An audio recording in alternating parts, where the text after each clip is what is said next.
تشریف رکھتے ہیں سینیٹر صاحبان پلیز. محسن صاحب پلیز. بسم اللہ الرحمن الرحیم. سر صرف دو چھوٹے چھوٹے آسپیکٹس اس پہ بات کروں گا.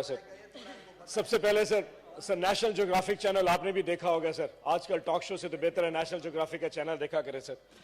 سر وہاں پہ 100 ہرن کھڑے ہوتے ہیں. سر ایک شیر آتا ہے, اس میں سے ایک کو اٹھاتا اور چلا جاتا ہے اور باقی 99 ویسے ہی گھاس کھانا شروع کر دے جیسے کچھ ہوا نہیں. سر آج سے 10 دن پہلے سر جو شبلی فراز صاحب کے ساتھ ہوا, میں اس پہ صرف ایک چھوٹی سی بات کرنا چاہتا ہوں. سر شبلی فراز کا قصور یہ تھا کہ اس نے اس دن جوڈیشل کمپلیکس میں عمران خان کو اشارہ کیا کہ خان صاحب آپ باہر چلے جائیں نہیں تو یہ لوگ آپ کو قتل کر دیں گے. اس نے اپنے لیڈر کو اشارہ کیا اور آپ کا لیڈر وہاں سے چلا گیا. اس کے بعد جو شبلی فراز صاحب کے ساتھ اس جوڈیشل کمپلیکس میں کیا گیا تو اگلے دن جو تصویریں آئی تھی چیئرمین صاحب وہ کچھ دیکھنے کے قابل نہیں تھی. وہ شخص استھما کا مریض بھی تھا اور اس کو ویل چیئر پہ لایا گیا. بات یہاں پہ ختم نہیں ہے. 2 دن کے بعد چیئرمین صاحب شبلی فراز صاحب کے گھر کے اوپر چھاپا مارا گیا. آپ کسٹوڈین آف دا ہاؤس ہیں سر, اور یہ قانون اسی ایوان نے پاس کیا تھا کہ کسی سینیٹر اور ایم این اے کے گھر کسی کو اریسٹ نہیں کیا جا سکتا آپ کی اجازت کے بغیر.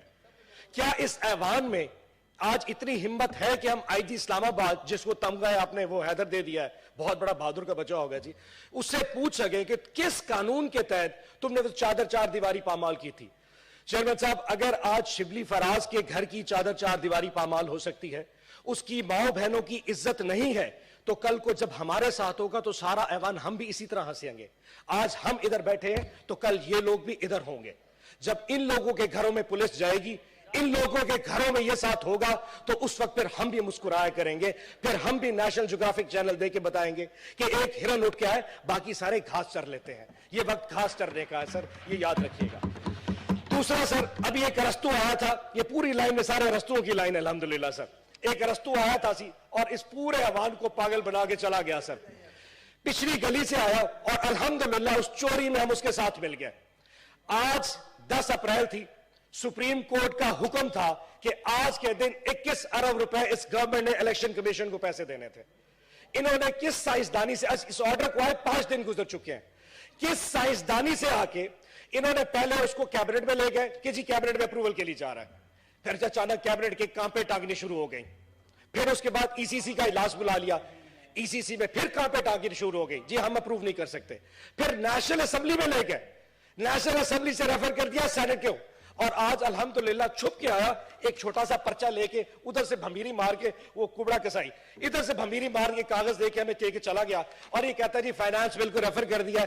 اب فائنانس بل جائے گا سٹینڈنگ کمیٹی میں, 5 دن سٹینڈنگ کمیٹی میں پڑا رہے گا, جمعے والے دن پھر سینٹ میں آئے گا, پھر یہاں پہ ڈسکشن ہوگی, پھر جائے گا نیشنل اسمبلی میں, پھر وہاں سینٹ کی سٹینڈنگ کمیٹی.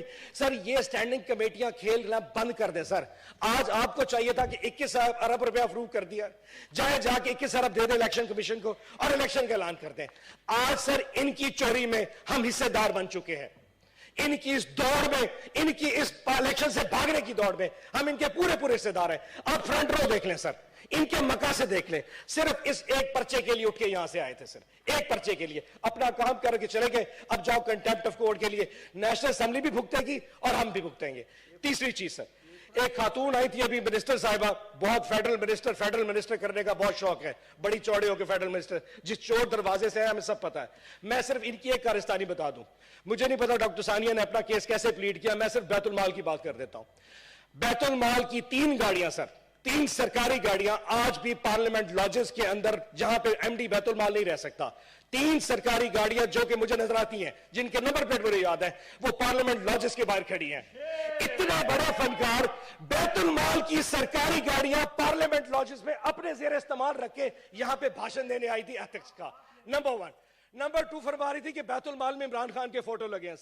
سر الحمدللہ 4 سال میں ایز ایم ڈی بیت المال ہر سال 14,000 لوگوں کا کینسر کا علاج ہوتا تھا, 6,500 یتیم بچوں کی کفالت چل رہی تھی. سر تقریباً 40 کے قریب پناہ گاہیں بنائی تھی. سر آج الحمدللہ 40 کی 40 پناہ گاہیں بند ہو چکی ہیں, کسی ایک میں کھانا نہیں دیا جا رہا. سر اور مزے کی بات, ہر یتیم خانہ جو ہم نے کھولا تھا اس میں ایک اچھے سٹینڈرڈ کا سکول ہوا کرتا تھا.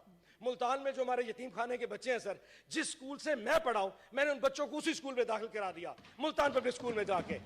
جب سے یہ آئے سر, انہوں نے ان بچوں کو اس سے نکال کے کوئی ضمیر کو 3rd کلاس سکول ہے اس میں داخل کرا دیا. فنڈنگ ختم ہو گئی ہے. آپ 1 سال کا ان سے حساب منگوا کے دیکھ لیں. 1 سال میں سر بیت المال میں سوائے 60,000 روپے ان تمام ایم این اے اور سینیٹرز کو دینے کے علاوہ کوئی خرچہ نہیں ہو پا رہا. کینسر کا علاج بند ہے سر, یتیم خانے بند ہو گئے, پناہ گاہ بند. صرف بے نظیر بھٹو کا نام استعمال کرنے سے آپ معزز نہیں ہو سکتے سر. سر مہربانی کیجئے ان کو سمجھائیے یہ ایتھکس اپنے پاس, اور سرکاری گاڑی استعمال کرنے سے اتنے بڑے لیکچر ہمیں سب بدل جائے.